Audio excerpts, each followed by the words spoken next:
Grant Keller, Quake LED here, highlighting another featured vehicle of ours. Once again, happy to be a part of this. We have our Classic Tech Series headlight sitting here in this 1963 International.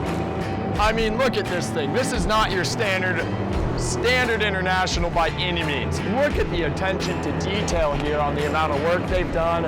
I like the little hidden spank bank etched out. They have it there. They also have it up here. We have underlighting across this entire vehicle that highlights this. So at nighttime when it glows, it just really pops with the flake or the sparkles in it. I'm not even gonna act like I just really like this car. So anyways, yeah, it was built by Justyn Grimsley. I wish he was here. Unfortunately, we didn't run into him, but what a beautiful build. I just love the paint on it. Love the way those headlights don't take away from the actual build itself.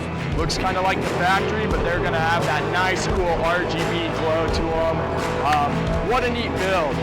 Really can't go wrong. I wish we had this thing lit up because our underglow system, he has it tied into our Quadlock Pro controller. So literally all of the underglow, when he throws on his blinker, flashes amber. When he hits the brakes, the rear lights up red. What a really cool system to add to this truck. One thing I definitely wanted to highlight about the Classic Tech Series headlights that he has installed in this vehicle, they are not your plastic lenses that are going to fade or crack over time. This is a true tempered glass lens. It really doesn't get much more OEM than that, but obviously the LED backing that makes it so bright just speaks for itself. You would never know in the glass lens.